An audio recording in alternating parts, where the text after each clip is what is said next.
Hello guys, I'm back. Sir Good Moto Vlog is in the road again. So ngayon, isang video na naman nating tatalakayin.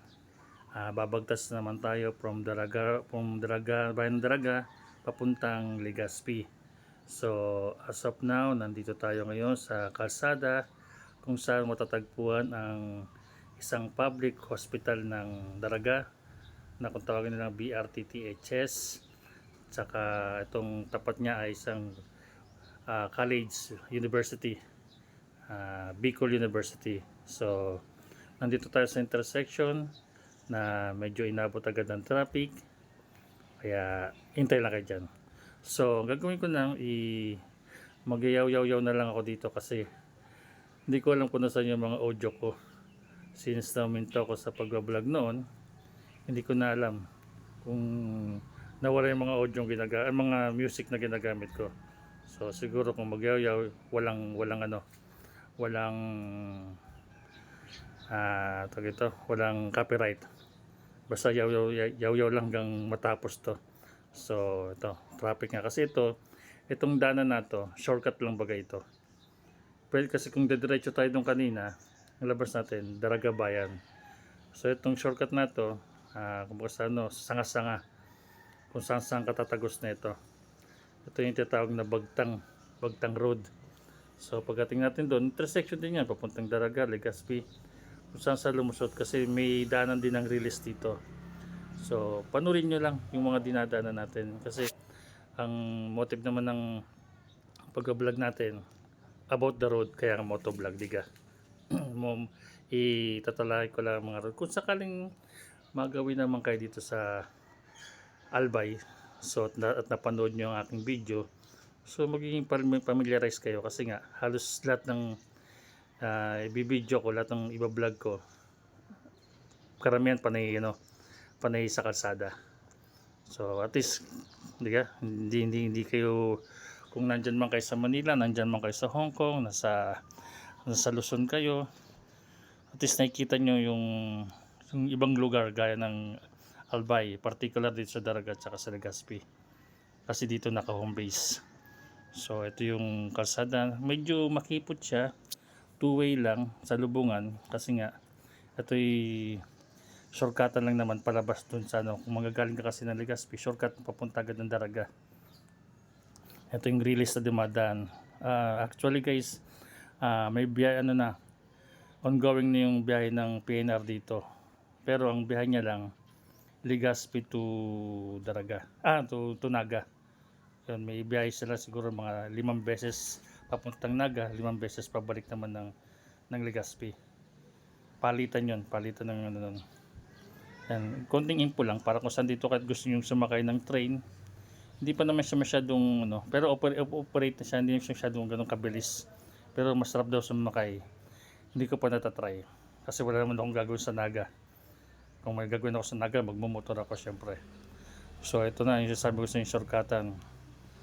Kita niyo ng daan dito, sanga-sanga. May padiretso, may pakanan. Pag dumiretso ka yun, tutumbukin natin yung palengke ng Daraga kung dumiretso tayo dyan. So kakanan tayo. Pag kumanan naman tayo, ayun, may kita niyo yung bundok niyon. Isa sa tourist spot dito yan yung Linyon Hill. Kaya maraming daanan dito para iwas sa mga traffic sa mga main road. Pag kumaliwa ulit, yan naman yung papuntang mga lugar, mga barangay lang sa Daraga. Kakanan tayo. Ito yung papuntang Magayon Road. Itong dadaan natin Magayon Road. Kung sa Tagalog, Magandang Road. Pero pangalan niya Magayon Road. Dadaanan natin dito yung old airport ng Legazpi. Kasi yung airport ngayon ng Albay inilipat na sa Daraga kasi mas malawak. Iniwas kasi dito sa sa Mayon kasi ang Mayon laging nag-active. At yun nga pala, siguro sa mga suda vlog ko at kung hindi na maulan dito sa Legazpi, iba-vlog ko yung yung Mayon kasi alert number 3 na raw Pero ngayon medyo kalma na siya ngayon kasi nga naulan. Kumbaga pag mainit siya, mainit ang parang babae baga. Pag mainit ang ulo, sumasabog sa galit, sa gigil. Pero pag malamig, kalmado. Sorry guys. nabanggit lang. So yun nga yung nabanggit ko ulit, alert number 3, pero hindi naman gano risky. Pero sa ibang bayan nakikita na kasi may na gumugulong doon ng mga bato, parting Malilipot, parting south doon, yung side ng Mayon, doon nakikita may dumadalay. So yeah guys, yan yung old airport dito sa Albay, sa Legazpi. Yan yung sasabi ko, nalipat na siya ng daraga. Mas malawak naman kasi doon. Dito kasi inilagan niyang pagputok kasi ng bulkan. So laging suspendido ang ang mga flight ng eroplano. Kasi malapit lang siya. Siguro kung sa tansyahan mga 30 km lang layo ng Legazpi Airport sa Mayon. So ito binabagtas natin. Dito sa lugar na to, nandito yung may mga amusement din dito, yung katulad ng yung mga cover court na pagdadausan lagi ng mga event, conventional yan, yung mga establishmento rin. So pagdating natin sa dulo, hindi tayo kakanan, kasi pag pakanan tayo, papunta tayo mismo ng Albay, bayan ng Albay. So kakaliwa tayo kasi mapunta tayo sa Parawis tayo. Ayan isang malaking establishmento. Halos ganito lang naman dito. Medyo malinis naman siya kasi nga national road. Ayan, nakalagay dyan ay, so ayan, dito tayo sa crossing. So kakaliwa tayo.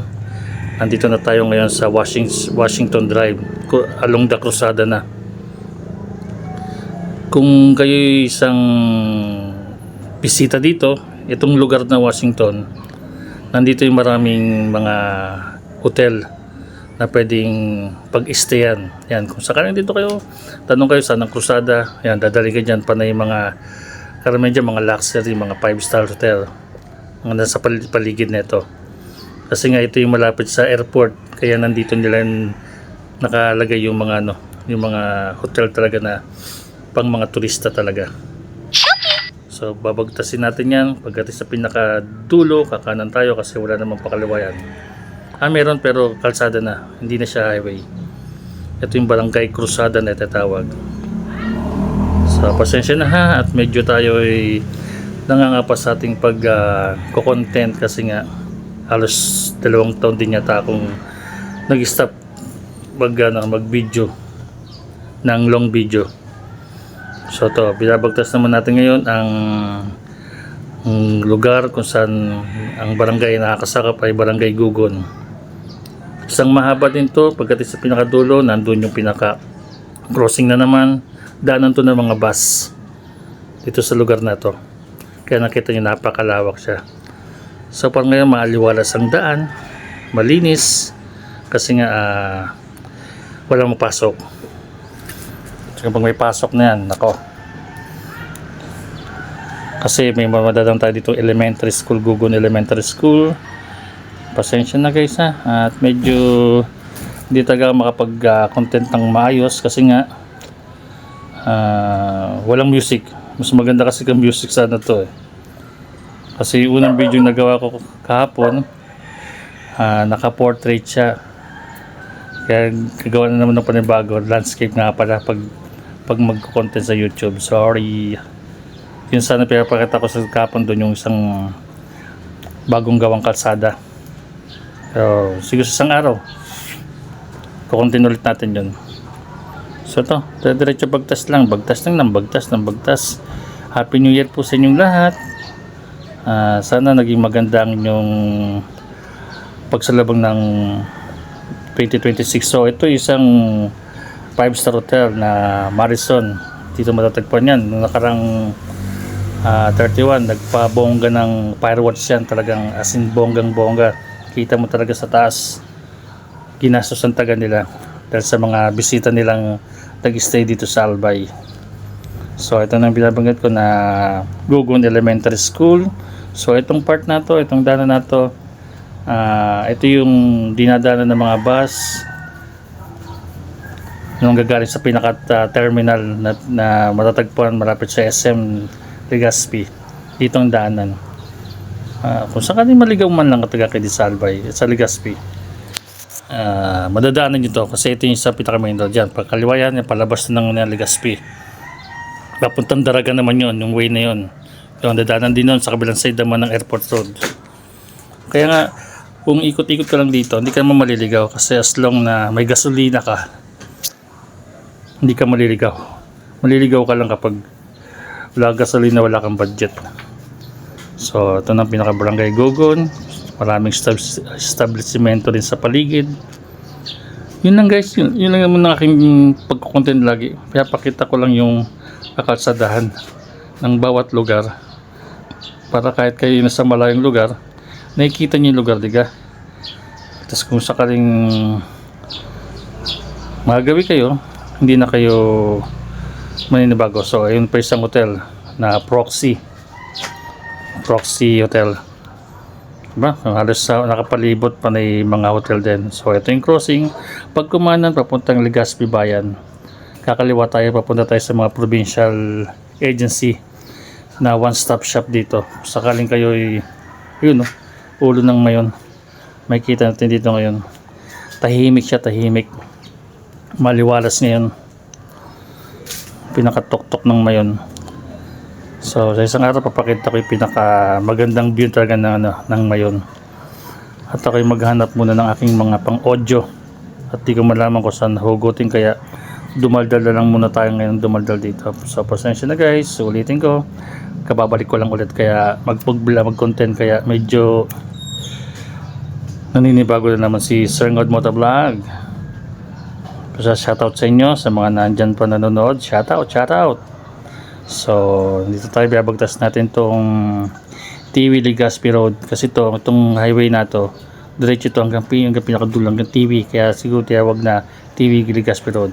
Campus Santo, dito sa Legazpi City, Public Cemetery. So, paano guys? Ang video ko nito siguro hanggang dito lang sa tulay. Then susunod naman yung sa may mga provincial agency naman ang pupunta natin. Provincial office, bagong Dunkin Donut, tapos crossing ulit. Ito yung pinaka Yawa Bridge kung tawagin nila. Sa pinakamatagal na tulay na rin dito. Ayun yung Mayon, no? Nakadungaw lang. Teka, pinalawak to dati. Salubungan lang to, pinalapan.